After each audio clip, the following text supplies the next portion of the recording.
Alright, today we're going to take a look at something called a MacLaurin Polynomial. It's what our next unit is going to be focusing on. This and something called a Taylor polynomial, which is very similar. And what a MacLaurin polynomial does is it estimates something that's not a polynomial at a certain point. I think it's best just to jump in here. We're going to be taking a look at the equation y equals e to the x, which is definitely not a polynomial. And we're going to take a look at this polynomial. We're going to focus in on the point 0, 1. We're going to use a polynomial to estimate this function at the point 0, 1. And so we're going to make a polynomial that gets closer and closer to this function at the point 0, 1. So the first one, we're going to call this new polynomial p at x. The most basic function, if we just say this is equal to 1, because p at 0, if I plug in 0, I get 1, just like if I take y at 0, I also get e to the 0, which equals 1.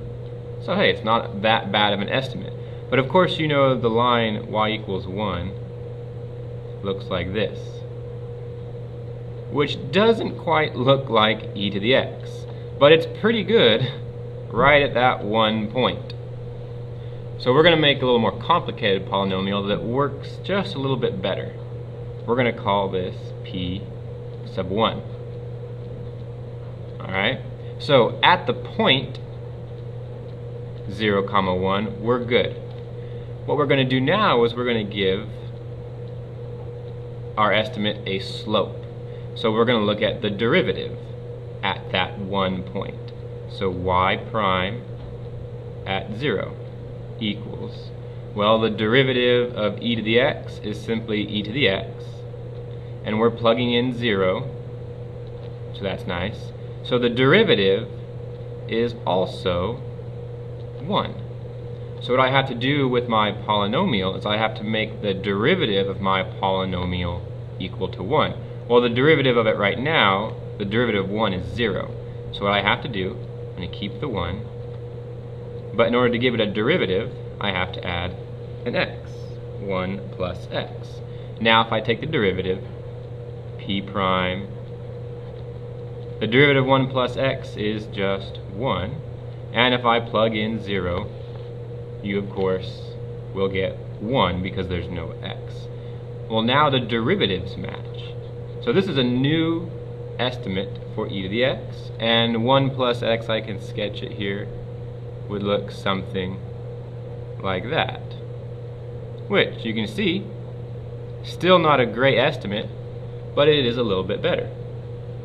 It actually fits the curve for a little while. Alright, let's keep going. The first derivatives match. Hopefully you can kind of see what I'm going to try to make match this next time. For our second MacLaurin polynomial here, I want to make the second derivatives match. So that means y double prime. I'm only looking at the point 0. So thankfully this is e to the x. The first derivative is e to the x. The second derivative is also e to the x. So I'm going to take e to the 0 again for the second derivative, which again equals 1. Here we compared the slopes first, now we're comparing the second derivatives.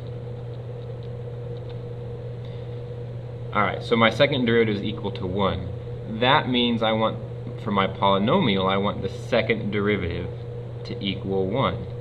So I gotta keep the beginning the same, because the point has to match, the first derivative has to match. That's where the first derivative comes from. The second derivative will come from an x squared term.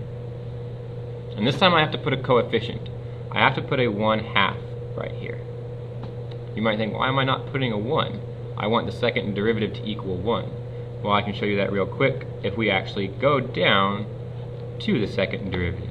The first derivative of this function, the derivative of 1 is 0, the derivative of x is 1, the derivative of 1/2 x squared is simply x, and then if I want to go to the second derivative, the second derivative of 1 plus x is just 1, which is what I needed. It has to match right here. Now their second derivatives match. So this is my second MacLaurin polynomial. Oh, second degree. It's actually the third. So let's take a look at what that looks like. I can't draw that by hand. 1 plus x plus 1/2 x squared. Alright, so here is that same graph. Y equals 1 plus x plus 1/2 x squared. And so there we have a parabola. As you can see, the parabola matches e to the x right there quite well. Of course, once you get beyond that to the sides, it's no longer a very good approximation, but near this one point, it does pretty well. Alright, let's do one more. We're going to take it to a third degree polynomial. Let's use blue. Let's use green. Alright, so this is going to be sub 3.